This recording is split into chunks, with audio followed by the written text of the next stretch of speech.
So there are 50 million people in the United States alone, 1 in 5 adults who are suffering from this, and they don't have to.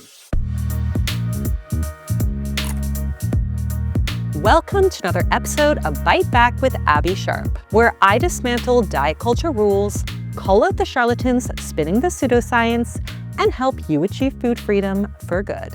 If you have ever gone to the doctor with a complaint or pain only to be told that it's all in your head, you are not alone. The global prevalence of physical pain is on the rise, from 26% to 32% from 2009 to 2021. And unfortunately, not a lot is being done about it. Some reports estimate that between 25 and 50% of all patients in primary care present with symptoms that can't be clearly linked to an organic physical cause, which makes treatment either inadequate or non-existent. Joining me today to unravel this massive medical mystery is gastroenterologist and author of the book They Can't Find Anything Wrong, Dr. David Clarke. Clarke has spent his career digging up cold cases on patients' unexplained aches and pains. While other doctors would have brushed off folks' symptoms as being imagined or fake, Clarke has called it out for what it is: stress illness. Also known as psychophysiologic disorders or PPD, stress illness causes real physical symptoms that are either triggered, worsened, or maintained by emotional stress rather than by a structural or organic disease.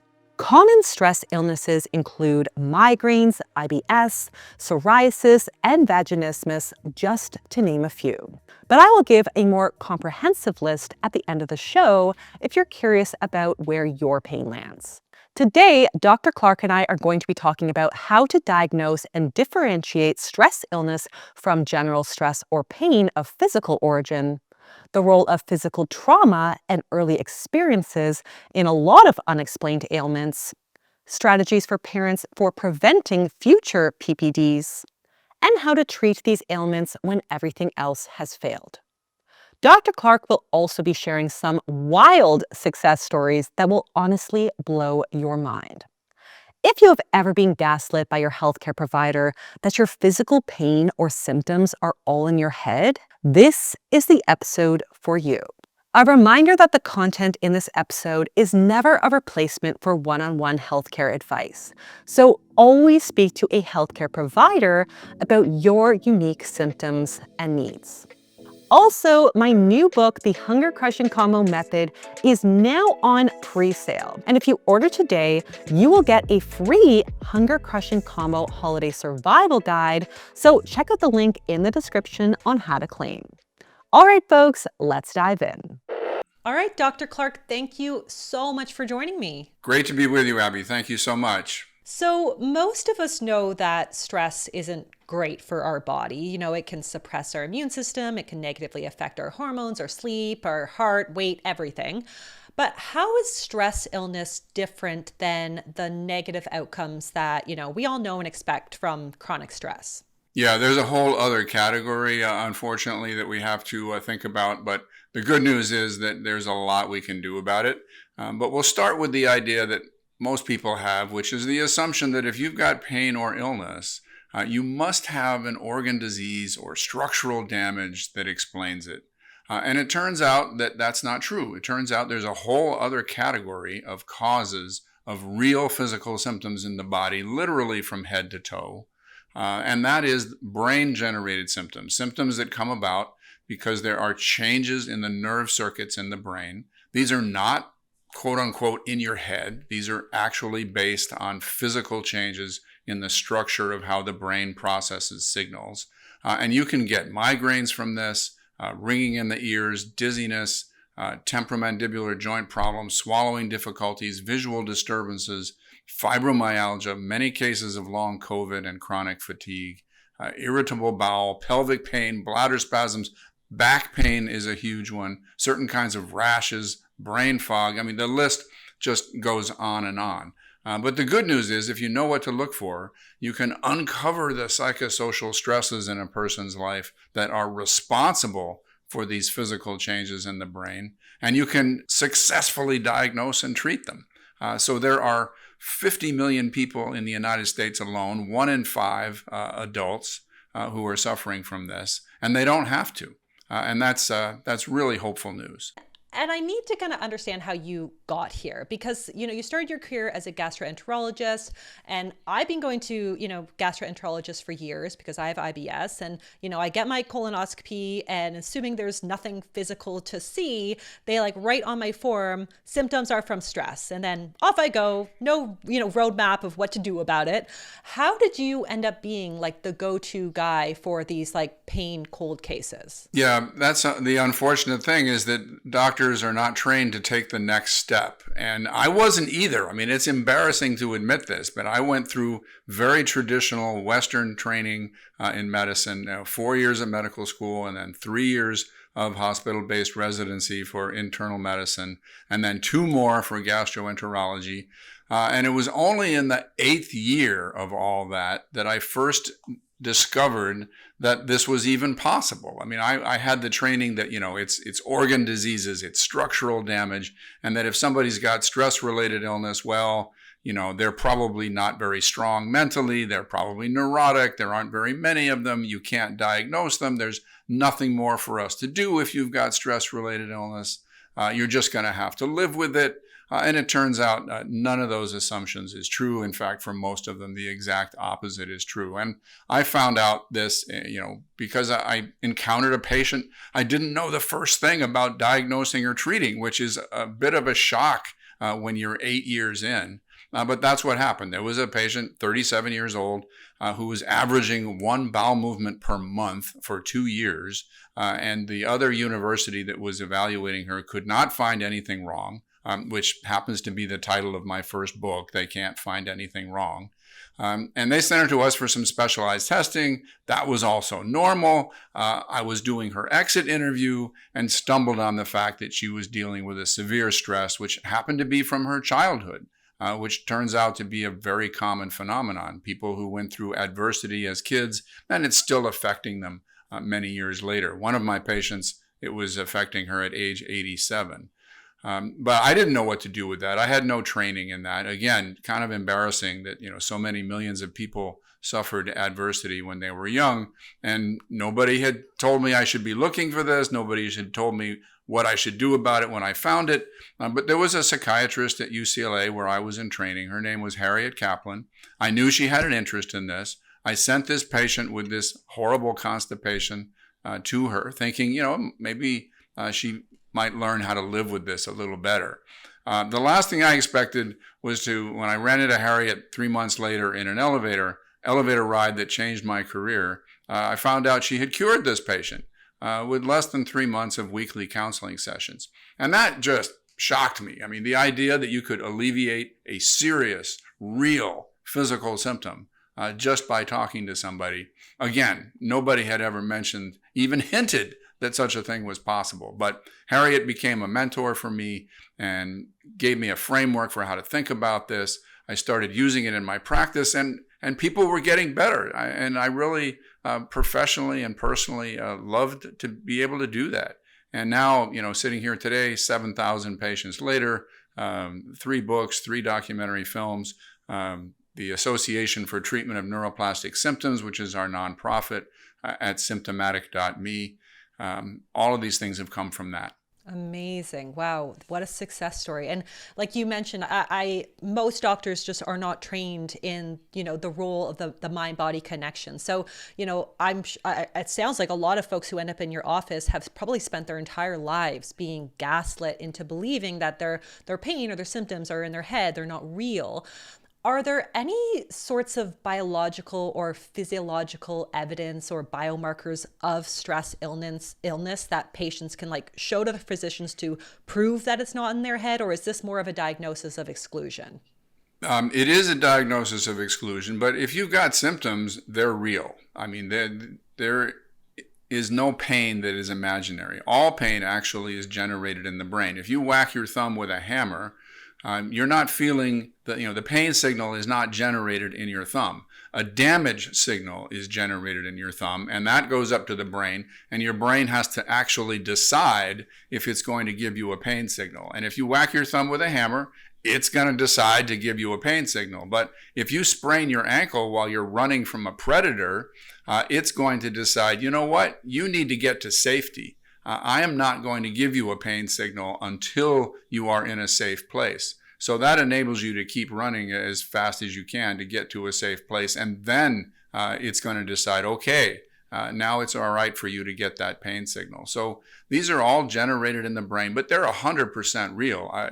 And the level of severity that you can get from this process is every bit as significant as people with organ disease or structural damage. One of my patients, for example, had a completely paralyzed stomach, not the abdomen, but the organ of digestion. The muscles were completely, essentially frozen. And I know this was from stress because when we uncovered the issue that he was dealing with, his stomach went back to normal. Another patient I was asked to see, this was a 17-year-old girl. I was asked to see her on her 70th day in the hospital. She was getting massive doses of morphine around the clock for unexplained abdominal pain that she'd had for the previous year and a half. She had already seen 6 other gastroenterologists, but it also turned out to be 100% stress. When the issue was uncovered and the family dynamics were altered favorably, she began turning down her own morphine dose. She was out of the hospital in a week, and she was off of all opioids in 30 days. But you're never going to convince a patient like that her symptoms weren't real. So there's tremendous hope here, but you have to know what to look for. Wow. And so this actually just got me thinking how you're describing that, all pain is in the head. And we often hear colloquially people say, oh, I've got a low pain tolerance, or I've got a high pain tolerance. Does that say anything about the state of the brain or mental health or anything like that if you have a low or high pain tolerance? I would guess that most people who feel like they have a low pain threshold or a low pain tolerance are probably dealing with one or more sources of stress. And they can be in the present day. One of my patients, this is embarrassingly simple, but none of his other doctors had asked him about this. He only got his pain when he was driving to work. When he was driving home from work, he was fine. So that kind of gives you a clue about where his condition was coming from. Other people, it's slightly more complicated. A patient with 25 plus years of daily low back pain. Once people found out I was taking care of these mystery cases, they started sending me patients who didn't even have a gastrointestinal condition. And this man had unexplained back pain. His spine x-rays, even though he was in his 70s, really didn't look that bad. But he told me, and this was the giant screaming clue, that 2 weeks out of the year, he felt fine. He had no pain.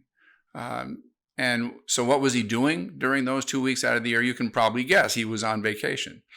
So I didn't want to immediately jump to a conclusion. I was thinking, well, maybe he's lying on a warm beach somewhere and he's carefully resting his back, and that's why he doesn't have back pain. But that wasn't true. He was actually fly fishing in British Columbia. And of course, he's wading out into the stream, and he's twisting around to cast the rod, and he's bending down to net the fish. And then he tells me at the end of the day, he helps the lodge owner clear brush from behind the lodge. And is he having any pain when he's doing this? Not a bit of it. So clearly not structural back pain. And then there's the biggest single category is people who went through some kind of adversity when they were children.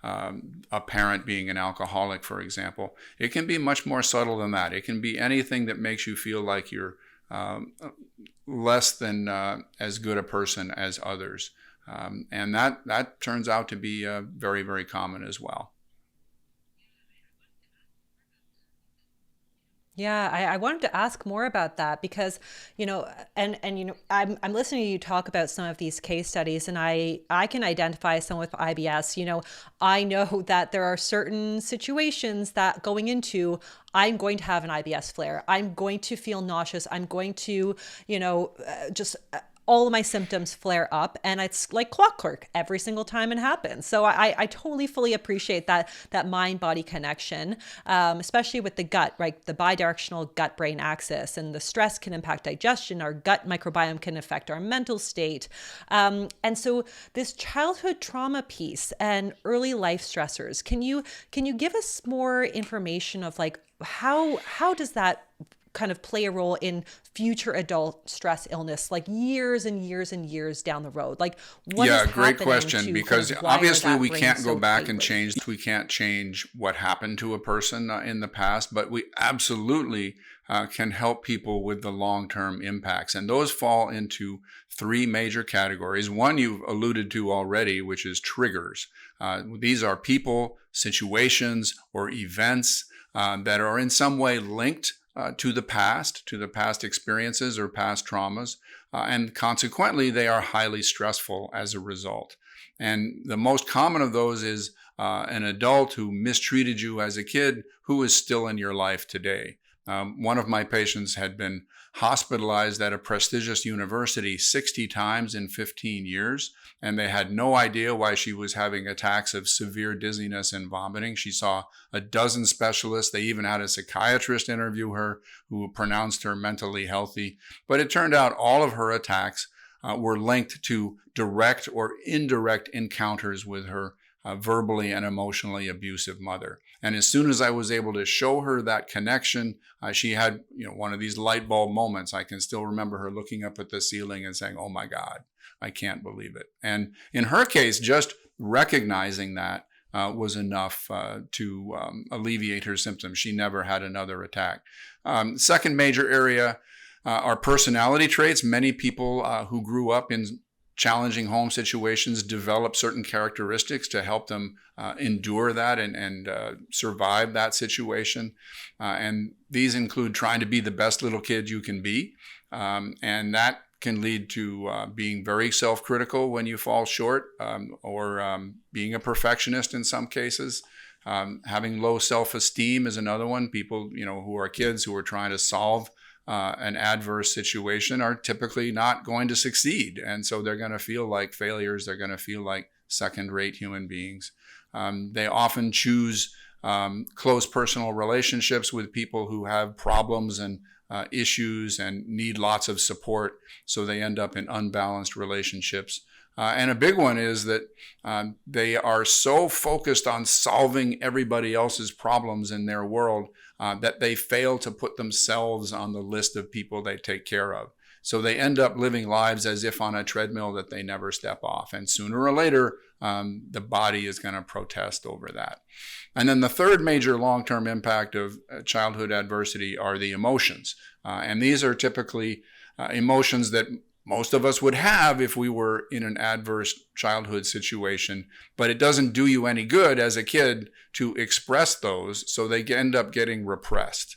And when you learn how to do that as a kid, you get very good at it. So adults who experience anger, fear, shame, grief, guilt, they can experience those emotions physically when they're not aware of them consciously. So my patient who was admitted to that prestigious university all those times, this amount of anger at her mother for having verbally and emotionally abused her throughout her entire life, and she was 50 years old. But she wasn't aware of it. She was telling me about her mother in the same tone of voice you'd use to read a grocery list.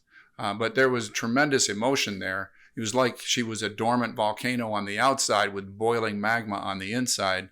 And all that emotion was getting expressed physically, but she wasn't consciously aware of it. So I help people get connected with that, put those emotions into words. And the more you can put them into words, the less they need to express via the body.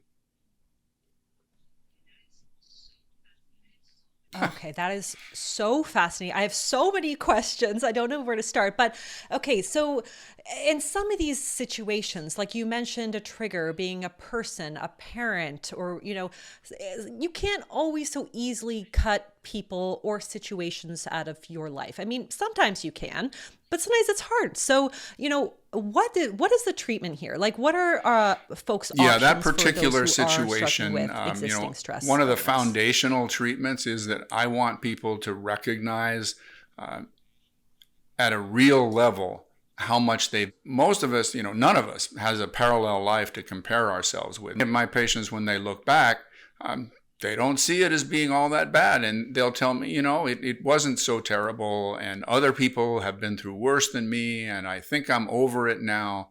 And so what I'll do in that situation is I'll ask them to imagine a child they care about, either their own child or another one that they know. And imagine that child is back in the home environment that the patient was in when they were a kid, and that my patient is then let's imagine a butterfly on the wall of their childhood home, and they're watching this kid try to cope with that, even for just a week or 10 days.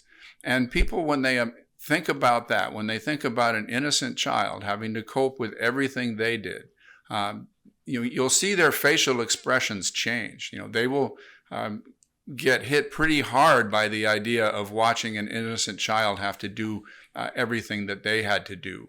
And it gives them a much more realistic sense of the magnitude of what they had to overcome. And the purpose of that exercise is not to re-traumatize people. It's to help them appreciate the heroic perseverance that they must have had to come through that experience, and to give themselves some credit. I like my patients to think of themselves as Olympic weightlifters who've had to carry 50 pounds more than the world record for their weight class. And anybody's body is going to break down under that kind of a load. And I'm trying to teach them how to see the load, first of all, and then to learn how to put it down.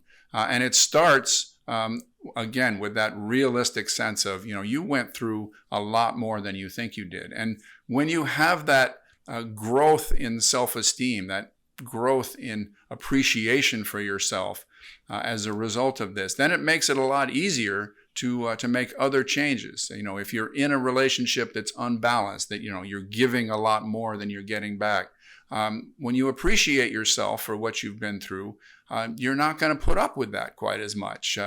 And if you've got somebody who is a toxic parent, for example, and you're struggling with how to set boundaries, if you feel like you as a person are worthy and that you deserve not to have to put up with the toxicity, it's going to give you a lot of strength in setting boundaries that protect yourself. If I have time, story is a patient who was known to the public. I get some interest, and I'm meeting with this person, in a bar in Manhattan, and she's just one of these impossibly good-looking people. But she's had, you'd never guess what she was struggling with. She'd had 5 or 6 neuroplastic symptoms, we call them, stress-related symptoms, for 20 years. And she also had this characteristic of, her close personal relationships were with toxic people or people who had needs, one after another for years. And she was telling me up and down that her childhood wasn't that bad. And what it was her parents were constantly verbally and emotionally fighting with each other. And she was the only child, so she had to be the peacemaker. And of course, she's failing over and over again. So her self-esteem suffered from that. So finally, her parents divorced when she was 8 years old. And you'd think, okay, that's going to solve her problem. But unfortunately, the parents kept living in the same house. They slept in separate bedrooms, of course, but they kept living in the same house. So from her perspective, nothing changed. And she was telling me, yes, this sounds bad, but it really wasn't. So I said, okay, imagine your niece. She had a beloved niece, 5, 6 years old, absolutely adored this little girl. And I said, all right, we're going to imagine your niece in that environment, and you're a butterfly on the wall, and you have to watch your niece try to cope with this. Let's just say for a week. What's that going to be like for you? And she just stared at me. This is a very verbal person, highly intelligent, great command of the English language, let's put it that way. And she just couldn't say anything while she processed that idea. And after several minutes, she finally said, after a week of that, I would shoot myself. And that was the first time she realized just how bad it had really been. And I helped her to see that the remarkable strength that she must have had to come through all that, helped her build a basis for her own self-esteem, for feeling like she was a worthy human being. And it made a huge difference in her life. Her physical symptoms improved. She dumped her toxic boyfriend the next day. It led to all kinds of positive changes. That's amazing. And another one of the kind of components that you mentioned was these kind of personality traits like perfectionism, which obviously a lot of the times can come from early childhood experiences. But, can you, if you're a perfectionist, I'm kind of asking for myself here, but if you're a perfectionist and you're type A, and this is what is often driving some of your symptoms, like, well, when you realize where it came from, part of yourself, and when you can give yourself realistic credit for how much you had to overcome, then it dials the pressure down. It enables you to give yourself a break. It enables you to treat yourself in the same way that you would a colleague. If a friend or a colleague made a mistake, most of my patients, before they get treatment, they're going to come down on themselves a lot harder for the same mistake than they would a friend or colleague who made the same mistake. So if you can get to the place where you are treating yourself in the same way you would a friend or colleague, that's a huge step. And again, giving yourself credit for how much you had to overcome, for the heroic perseverance that many of my patients had when they were young. Then you can tolerate and you can start to, it's a huge step for a lot of my patients to be able to carve out time for their own joy. So many of my patients are so busy and so focused on the needs of everybody else that, ask them, what do you do for fun? And there's not really coming up with anything, or they'll tell me that, yes, I have something that's fun, but it turns out to be something that's very goal oriented. They're trying to, run a marathon, or, they're at the gym very intensively. And yeah, those things are good for a person, but they're not necessarily the same level of joy as finger paints for a 4. Everybody needs that. Everybody needs something in their life that, you're not trying to accomplish anything. You're just doing it for fun. For me, I played soccer on up to 3 teams at a time for over 20 years. And after being kind and compassionate to my patients all week, it was great to go out there and kick something. And, I was not goal oriented. I was not trying to, become a professional player or something like that. I was just doing it purely for the joy of it.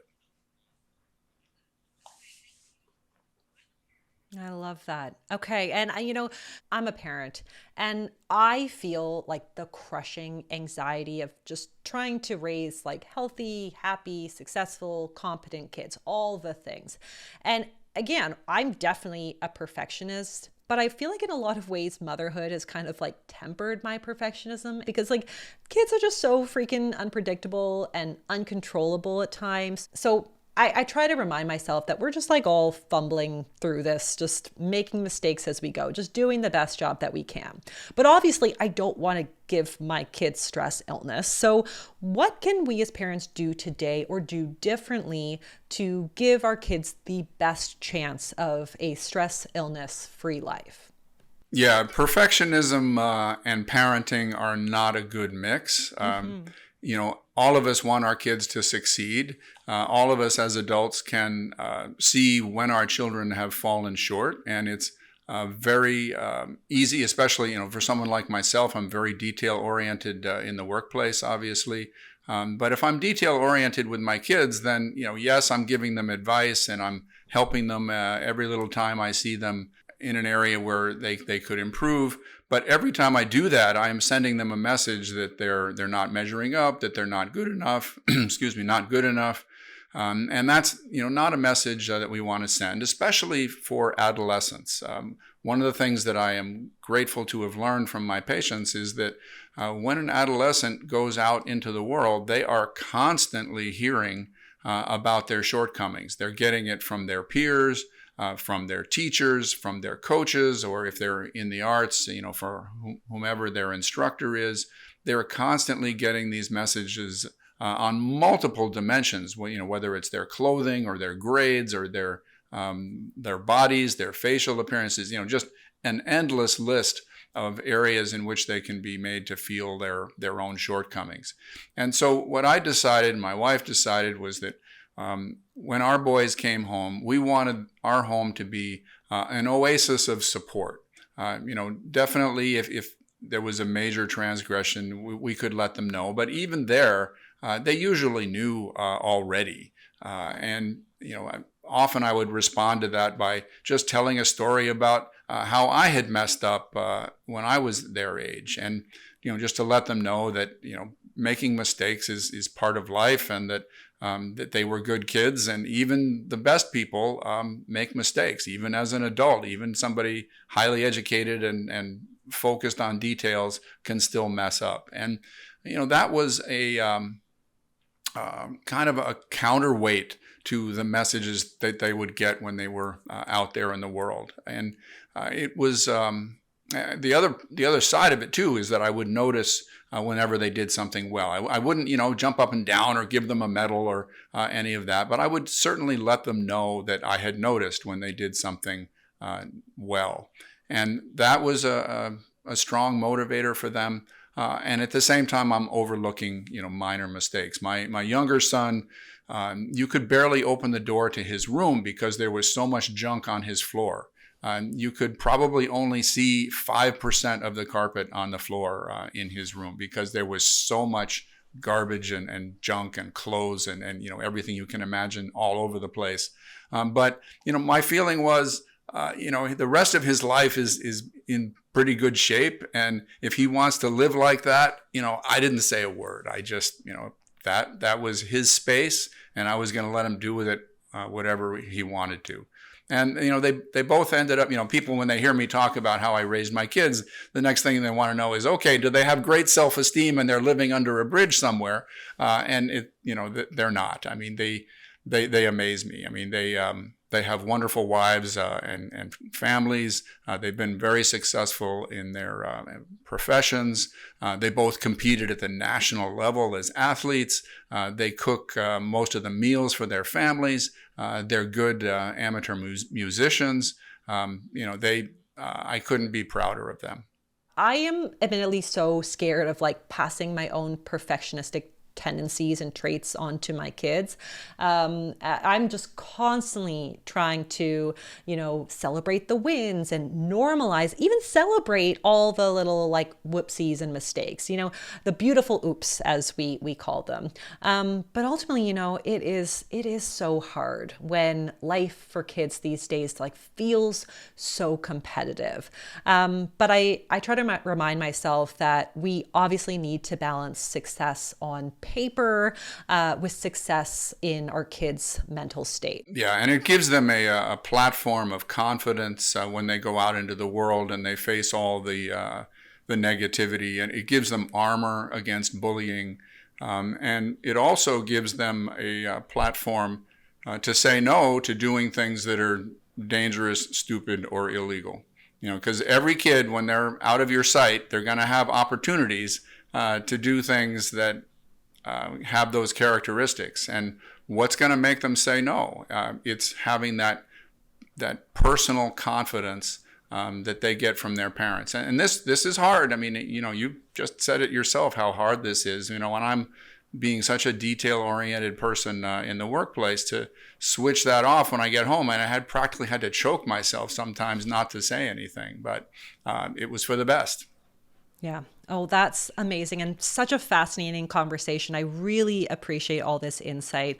And of course, I'm going to be leaving some links below to where people can learn more, and also to your book, They Can't Find Anything Wrong. So thank you so much for your time again. Thank you, Abby. I appreciate you sharing this with your audience. Okay, as an IBS girly who absolutely can see the connection between my mental state and my digestion, this was a fascinating conversation to unpack. I wanted to close off with a more comprehensive, but certainly not complete list of ailments that may be considered potential stress illnesses as a jumping off point for conversations with your doctor. So the first category are the neurological and pain disorders, including tension headaches, migraines, chronic back, neck, or shoulder pain, fibromyalgia, TMJ, tingling or numbness, and chronic fatigue syndrome. Then, of course, we've got our GI disorders like IBS, functional dyspepsia, chronic nausea, and reflux. There may also be cardiovascular and respiratory symptoms like heart palpitations, situational hypertension, cardiac syndrome X, hyperventilation syndrome, air hunger, or chronic cough. Dermatological conditions like eczema, psoriasis, unexplained itching or hives, and hair loss are also possibilities, and genitourinary symptoms like chronic pelvic pain, vaginismus, painful bladder syndrome, and erectile dysfunction. Keep in mind that in a lot of cases, there can be an interplay between physical and psychological origins for a lot of these conditions. But if all physical origins have been ruled out, a deep dive into one's hidden stress could help determine next steps. In Clarke's book, he shares a brief questionnaire to identify the role of hidden stress in your symptoms with questions like, how often do you neglect your own needs because you are taking care of others? In the past month, how much have you been bothered by repeated, disturbing memories, thoughts, images, or dreams of a stressful experience? And most provocatively, how would you feel if you discovered that a child that you care about was experiencing everything you did as a child? As the prevalence of chronic pain increases and the opioid crisis continues to take lives, research on stress illness is going to be paramount. And I'm so grateful for Dr. David Clarke's contribution to the field as well as this discussion. If you like this episode, please don't forget to share and subscribe and leave me a comment if you enjoyed it. It really does help me out. So signing off with Science and Sass, I'm Abbey Sharp. Thanks for listening.